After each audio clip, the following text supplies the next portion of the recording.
It's a real pleasure to be here. Unfortunately, I speak no Spanish.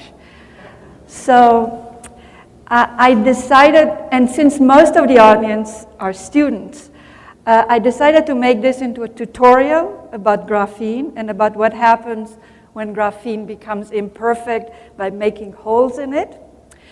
And I will try to be very slow. So please, if I say something that you don't understand, raise your hand and let me know, okay? So I don't know if in Mexico you're familiar with Sheldon, but he started working on graphene a long time ago in 2010, and he's trying to figure it all out, as we all are. So over the last few years, there has been a lot of excitement about two-dimensional materials, materials that are only 1 or 2 atoms thick, and they make the two-dimensional layer. The first one, of course, was graphene, discovered in 2004, but since we have many, many others. And here is, for example, our graphene cousins. You take the 4th column in the table of elements, and we have graphene here. This is carbon, germanium, exactly like graphene. Replace carbon with germanium, silicene, phosphorine, and so on and so forth, stannine, and so on and so forth. They're all 1 atom thick, 2-dimensional layer where the atoms are arranged in a honeycomb lattice. But not only do we have 1 atom thick layers, but now we have many more. And here are the graphene family, silicene, germanium, phosphorine, stannine, and we have 2-dimensional dichalcogenides. These are 1 unit cell thick, like molybdenum disulfide, tungsten disulfide, and so on and so forth. And we have 2-dimensional oxides, and each one of these materials has different properties. They go from metals to insulators, to semiconductors, to superconductors, to magnets, and so on and so forth. And in the last few years, people have learned to stack them one on top of each other and make heterostructure that allow you to dial the electronic properties. So this is very exciting. Now, you may ask, how come that we had to wait so long to the 21st century to start talking about 2-dimensional materials like graphene? After all, graphene is just a layer of graphite. Why did we have to wait so long to talk about the electronic properties? And there are 2 reasons for that. One reason is the theorists told us that 2-dimensional crystals cannot exist in nature. And we listen to theorists. The second reason is that if you have 1 atom thick layer, it's very difficult to see. How do you detect it? So now I'm going to tell you about a little bit about how things happen. So graphene actually was invented long before it was discovered. It was invented by Russell Wallace, who was working, so shortly after World War II, 1947, he was working for the Atomic Energy Commission in Canada. And people made efforts to harness atomic energy for peaceful purposes. They were trying to build atomic reactors. And Russell Wallace, who was at the time a postdoc at MIT, was hired by the Canadian Commission of Atomic Energy to figure out if they can use graphite as a moderator material. And he was supposed to calculate the band structure of graphite. And he worked on it for a long time, and he decided the problem was too hard for him. So he decided to solve an easier problem, and this is a single sheet of graphite. This is what we call graphene, and that he was able to do. So that is when you can think graphene was invented. Now, it took another 12 years and a group from my university, Rutgers, to actually calculate the real band structure of graphite. Now, over the years, this graphene was pretty much forgotten. Nobody ever thought that anything useful will come out of it. Once in a while, a theorist will pull it out of the drawer and use it for from some exotic model, like a condensed matter simulation of a three-dimensional anomaly done by Gordon Semenoff, or by Duncan Haldane to use as a model for quantum Hall effect without a magnetic field. And you probably all know that, however, over all these years, nobody thought that one day we would be able actually to use this material in the lab and probe it and make devices out of it. Until this group here, Gaiman, Novoselov, figured out a way to do it. And of course, the Nobel Prize was awarded to Gaiman Novoselov in 2010. And as you probably heard a few days ago, Duncan Haldane received the Nobel Prize for, among others, this work here. Now, why did people think that you cannot make two-dimensional crystals? The reason is the following, and this is called the Mermin-Wagner theorem.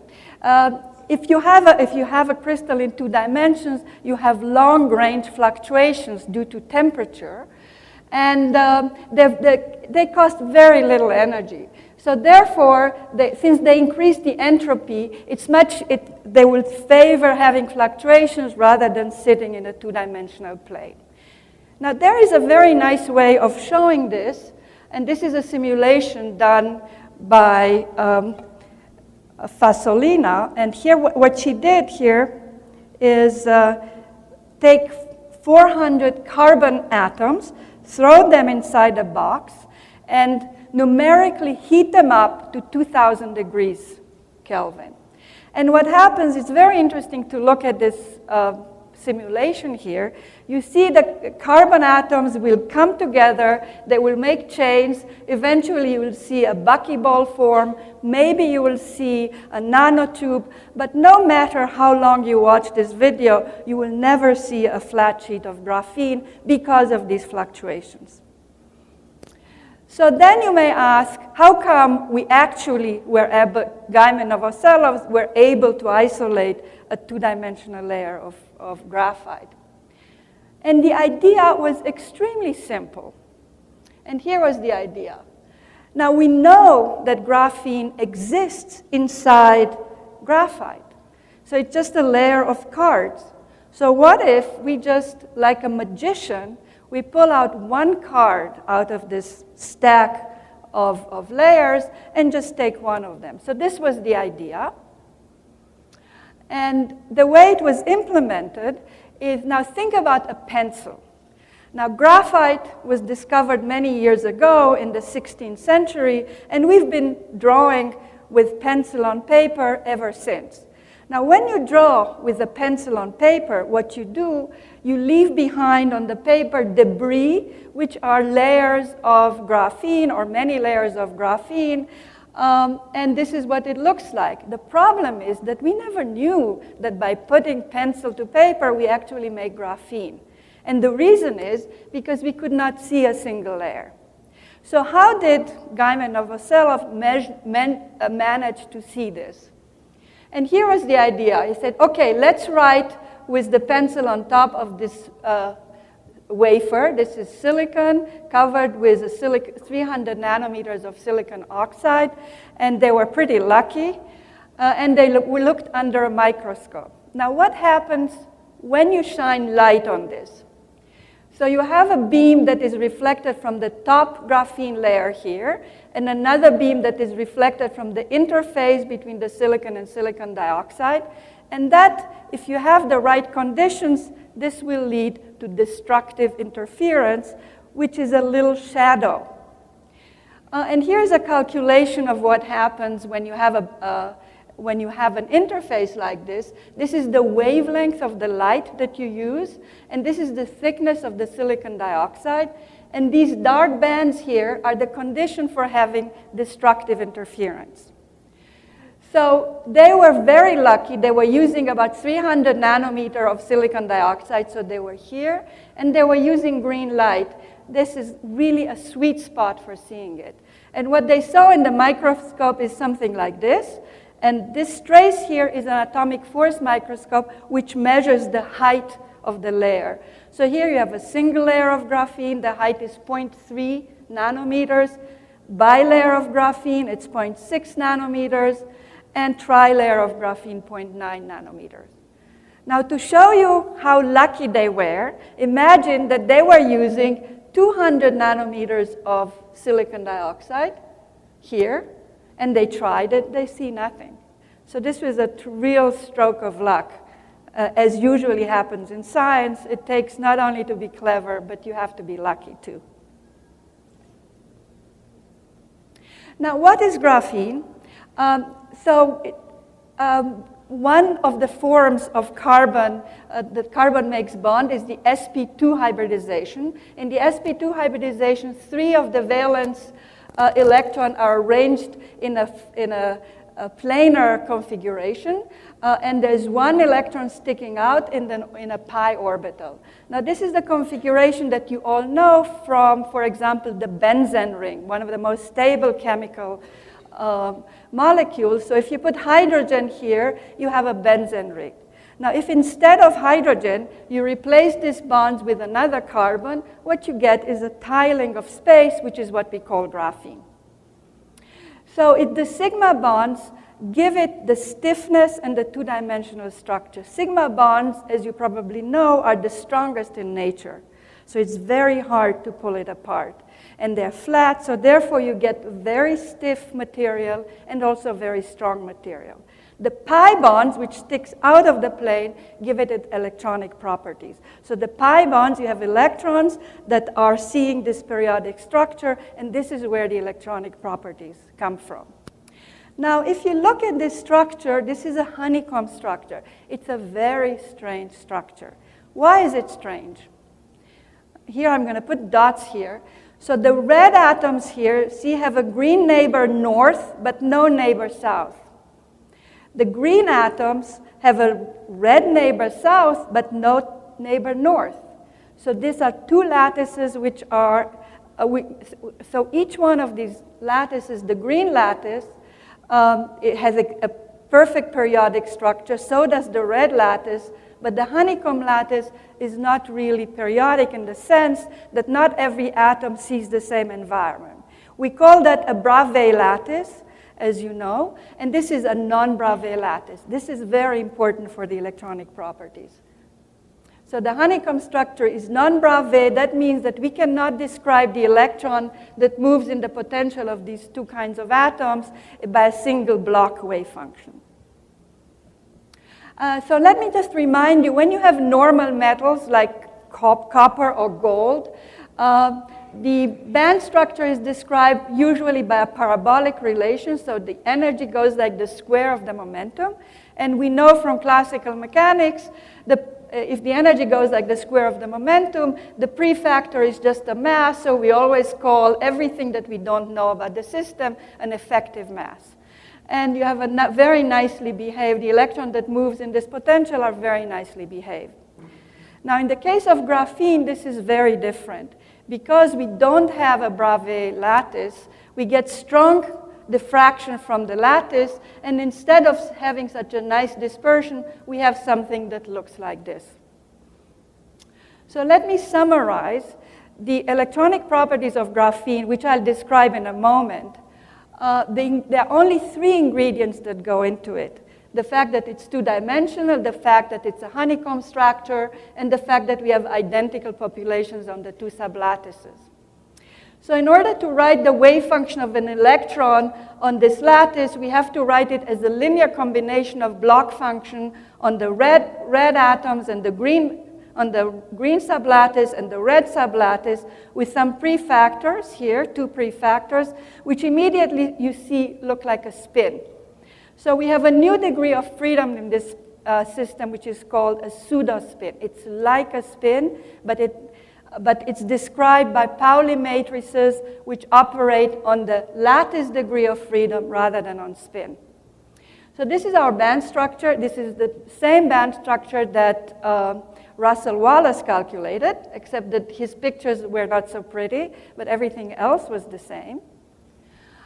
So if we zoom into low energies, this dispersion, the electronic property of the electrons, can be described by a very simple Hamiltonian. We call it Dirac-Weil Hamiltonian, which is exactly the same one that describes neutrinos, but in 2 dimensions. So here we have momentum, and this is the Pauli matrix. Again, it operates on the sublattice degree of freedom, but not on spin.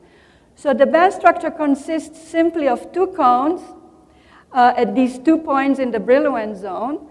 And this is the momentum measured relative to these points here, which are called Dirac points.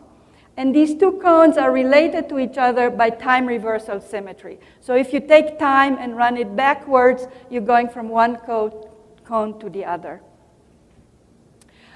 This is a Dirac point. Now, at charge neutrality, the Fermi energy sits right here. So we have the Fermi surface of this material is just 2 points that sit at the 2 Dirac points.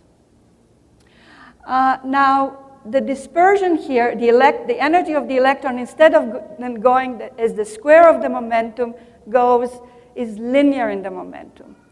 And we know that if the energy is linear in the momentum, the prefactor here is about 10 to the 6 meters per second, which is 1/300th of the speed of light. So if you see a linear dispersion like this, you immediately say that you have an ultra-relativistic particle. How do we see that?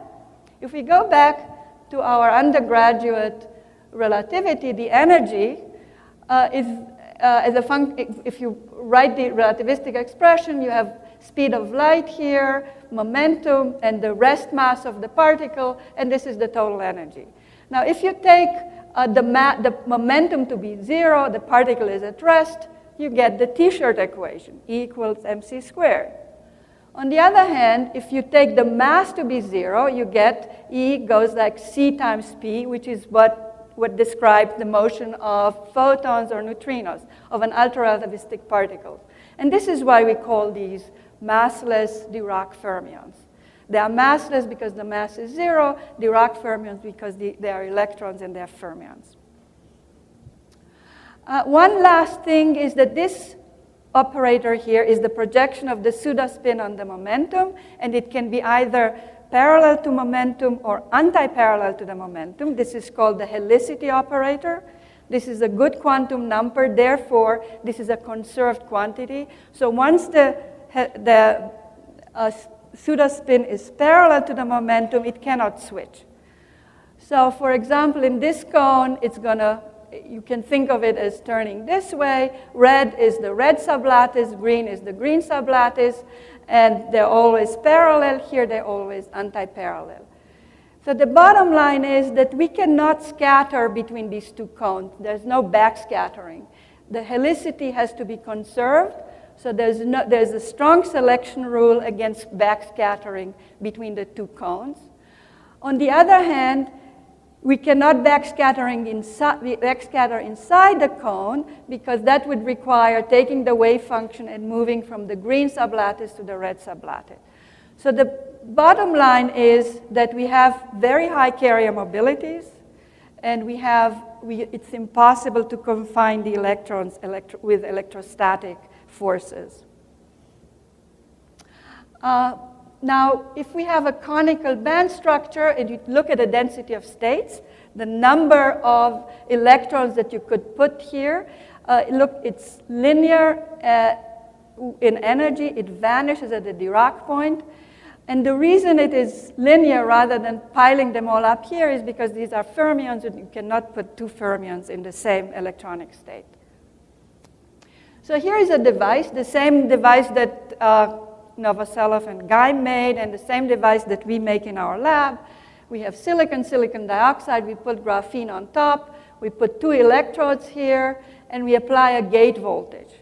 Now, when you apply an electric field, this looks like a capacitor, so a positive voltage will move the Fermi energy up to positive direction, negative voltage moves that into the whole regime, and every volt of gate voltage that we apply buys us about 7 times 10 to the 10th electrons per centimeter square. So it's very easy with a little voltage to change the Fermi energy. You can never do this in regular metals. because the band structure is flat, because the density of state is flat. And you need huge electric field. Here it's very easy. You just apply a battery and you can change the position of the Fermi energy. So let me just recap. So there's 3 ingredients for making graphene: 2-dimensional honeycomb structure and identical populations. Now, have I said carbon anywhere? See, there's nowhere does it say that you need to have carbon. And in fact, if you use the same rules, and then you can look at a periodic table, here is carbon, why not go down here or here or here? We do the same thing. If we can arrange these lattices in a honeycomb structure, we can make graphene-like materials, 2-dimensional materials. And these are the different materials that were already discovered and tested in the lab, down the 4th column. Now, it doesn't say that you have to stay on the 4th column. You can stay whenever you want, as long as you can make a honeycomb structure. So here we have phosphorine, 2014, borophene, discovered in 2015. Now, notice that I didn't even say that you need atoms. You can make graphene out of other things, as long as you can make a honeycomb structure. So people were able to make graphene. They took copper and they put carbon monoxide molecules, and they beautifully arranged them in a triangular structure. And then they measure the density of state, and lo and behold, it behaves like graphene.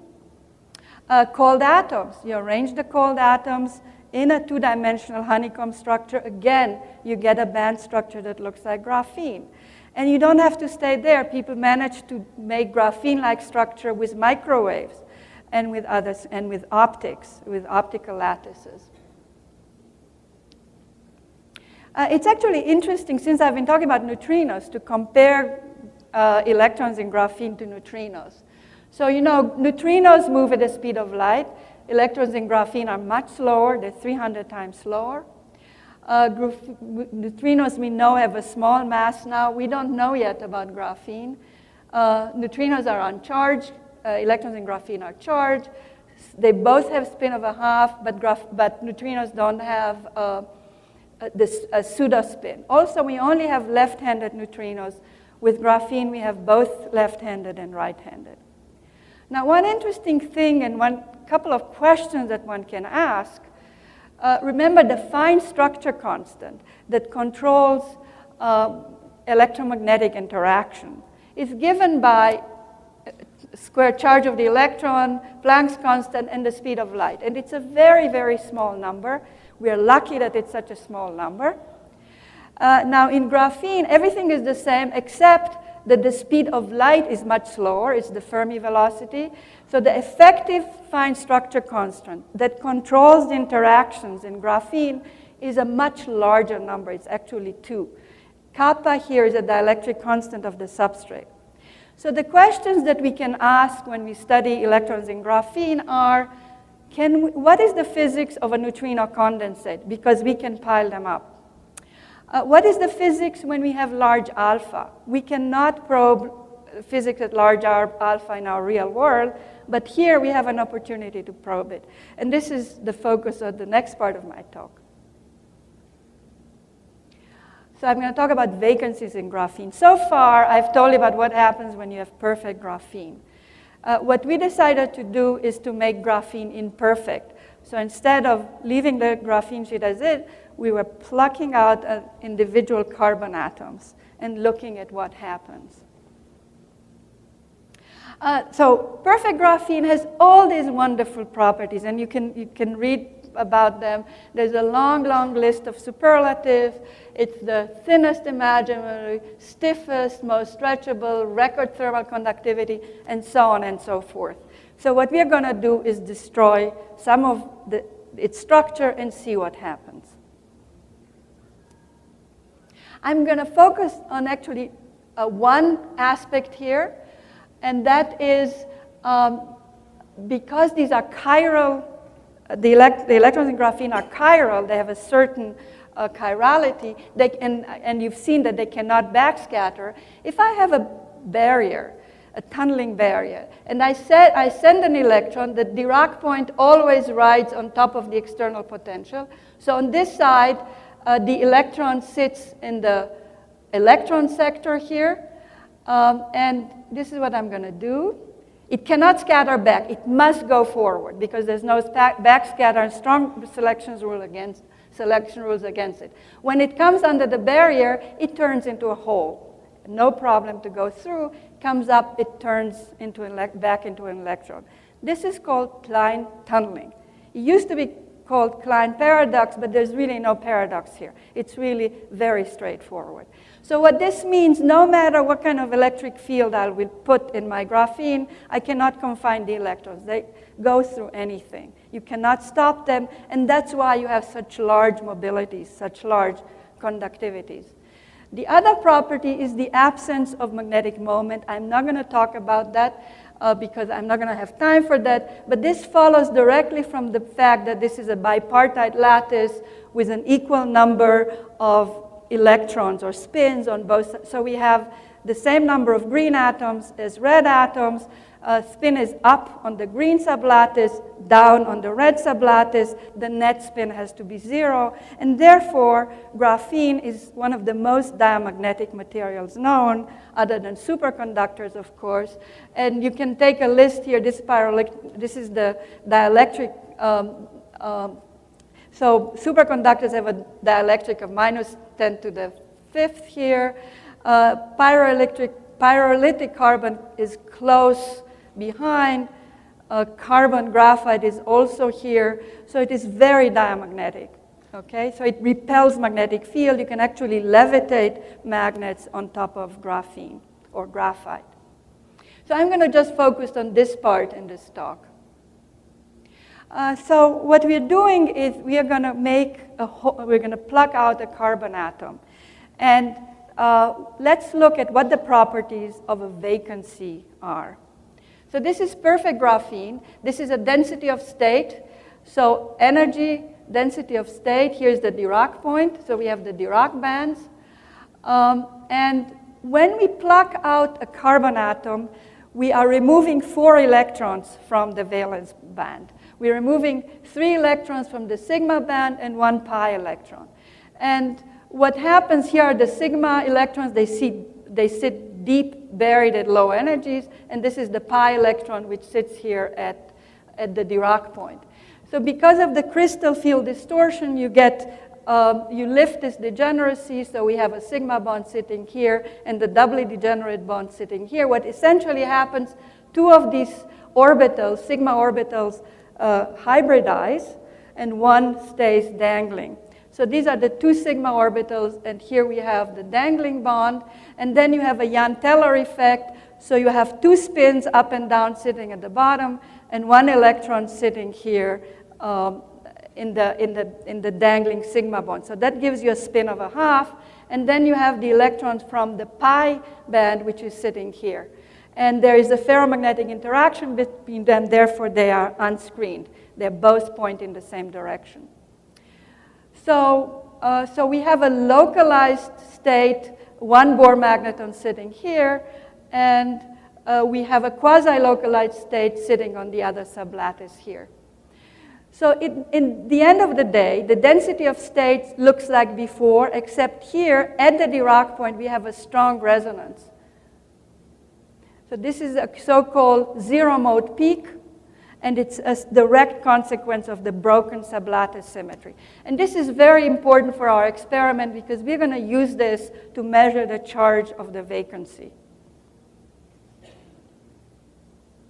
So there are 2 things that happen when you remove a vacancy. I'm just recapping here. First, we develop a magnetic moment. Before we had the hole, no magnetic moment. After we make the hole, we have a big magnetic moment of about 2 Bohr magnetons. Again, I'm not going to talk about this part because there's no time. The other thing that happens is that the vacancy gets charged. It gets, when the atoms relax, you get a strong positive charge of about 1 electron charge, positive electron charge that is sitting right at the vacancy. And this is what we're going to be after in our experiments. So the kinds of things one can study with vacancies is interactions of ultrarelativistic electrons with a local charge or with a local magnetic moment. So let me tell you about atomic collapse and artificial atom. So what happened when you have the interaction between an electron and a positive charge? And we all know what this is. It's called the Bohr atom. Before I get there, this is something that you're all familiar with.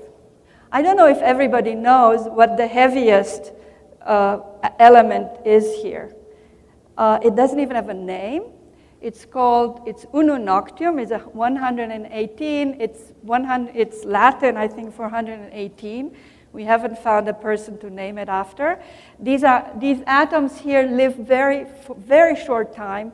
They are created in collisions of heavy nuclei.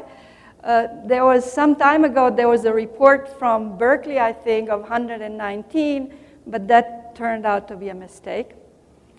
So 118 is the heaviest. So you might ask, why do we have to stop at 118? Why can't we keep going?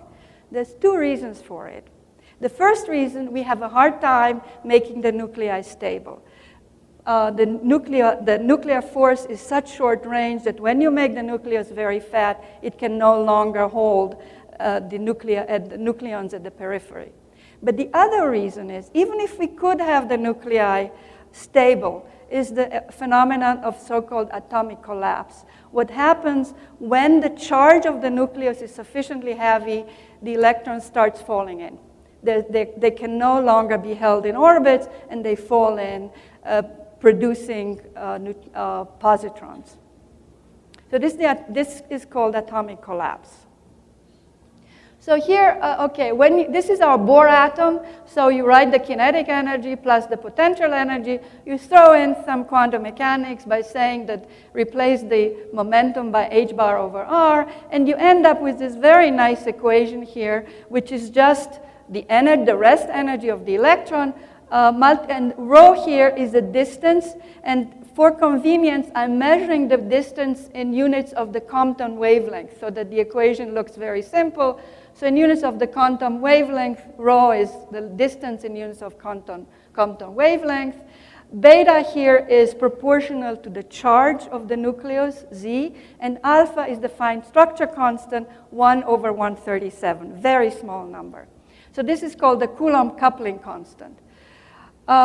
And now you see that the kinetic energy gives you a 1 over rho squared. As you come close, it diverges upwards. The potential energy diverges downwards. And of course, the result is that you have a minimum at the Bohr energy.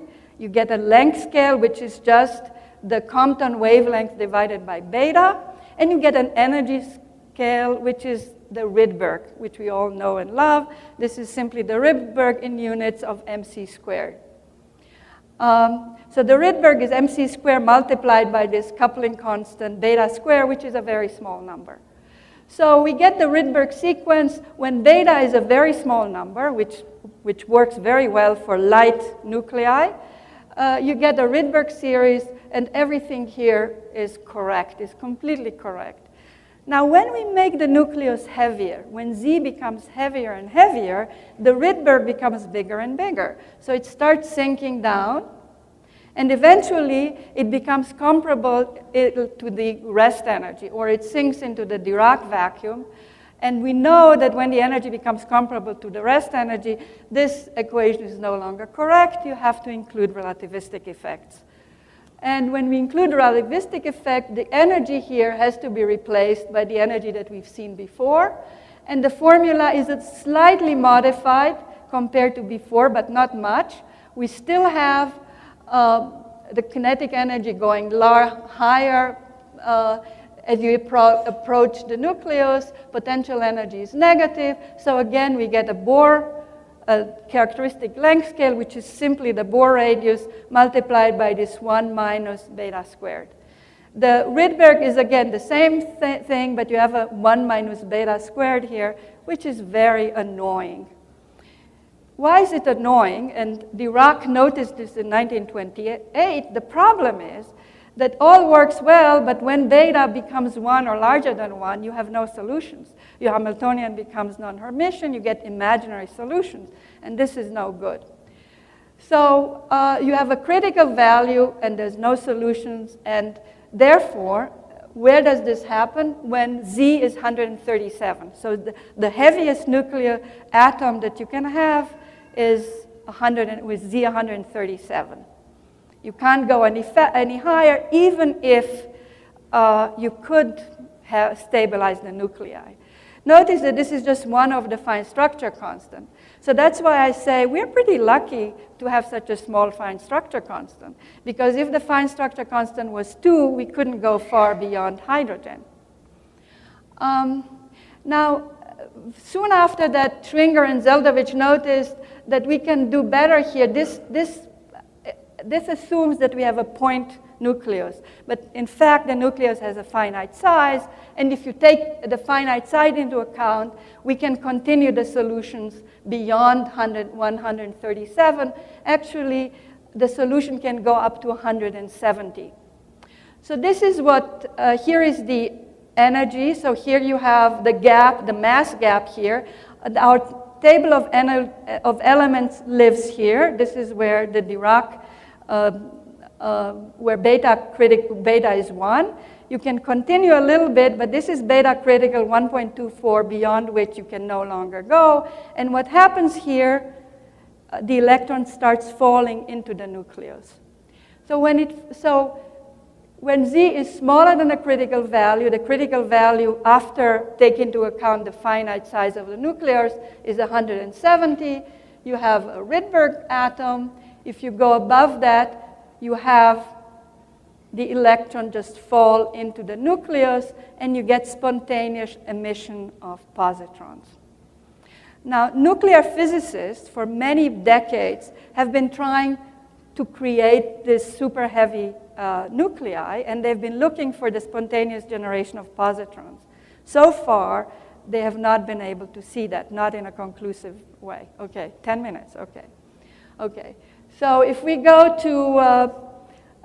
now go to ultra-relativistic massless particles, this formula, you take the mass to 0, the speed of light to the Fermi energy, you get a formula that looks like this. Now you see immediately, now alpha here is graphene fine structure, is the QED fine structure normalized by the speed of light divided by the Fermi velocity and the dielectric constant here, so you get alpha to be 2. It's a really large alpha. And what you see here, that when beta is equal to 1/2, you get a sign change. It is a phase transition. So when beta is smaller than 1/2, we have the simple Klein tunneling. The electron just goes through the nucleus. It just doesn't see the charge. But when beta is larger than 1/2, we get a sequence of quasi-bound state, and the electrons remains bound here, but it can still tunnel outside into a whole state here. So this is the equivalent of atomic collapse in graphene. And this is a numerical simulation of what happens. So this is the Dirac point is here. This is the energy. This is the charge of the charge. So when beta is smaller than 1/2, you have nothing. And when beta becomes larger than the critical value, you get the equivalent of the 1s state in an atom, then the 2s state, and so on and so forth, as they collapse into the vacancy or the charge. So if we compare it to the massive electrons, this is the gap which doesn't exist in graphene, unbound, atomic collapse above 170. Here we have atomic collapse about roughly a critical charge of 1. So in graphene, it is possible to get here. And we will get to this by making a vacancy.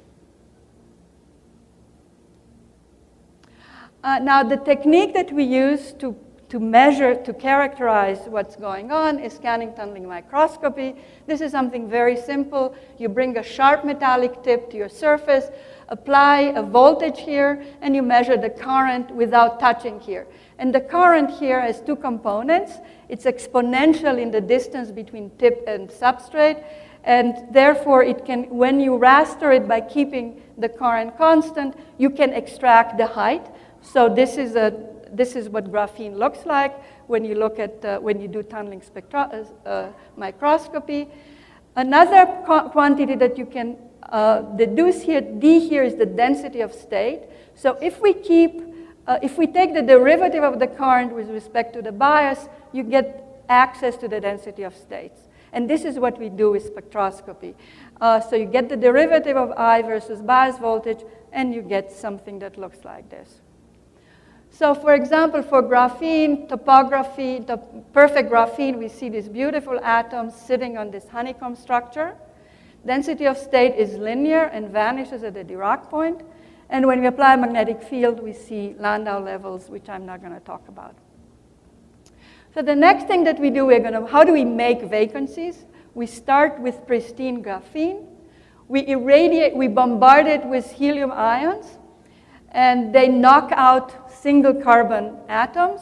How do we know that we have single carbon atoms? You see, after we irradiate it, we see all these spots here. If you zoom into one spot, it has this triangular structure, which is characteristic of this Jahn-Teller distortion. So we know we have a vacancy here. The next thing that we do, okay, let me remind you what you expect to see. This is the zero mode, remember, that is due to the vacancy. Now, when you charge the vacancy, what happens, the zero mode very quickly sinks down to negative energies. And we use this to measure the charge of our graphene. So this is not yet in the supercritical regime. So its beta is less than 1/2. When we continue to increase the charge, we first see the 1s state, equivalent to the 1s state in the Bohr atom, 2s, and so on and so forth. So we take a spectrum on our vacancy, and it's sitting here, right at the Dirac point. And if we put this point here, we see that it's absolutely uncharged. So even though theorists told that when you pluck out a carbon atom from graphene, you should have a very large charge of the order of 1, what we observe, this charge is practically 0. So then we figured maybe the theorists are right, and we have to help the system relax, reach equilibrium. So we decided to do is to pulse it, to apply voltage pulses to the vacancies with the tip. And here we have a tip. We apply voltage charges.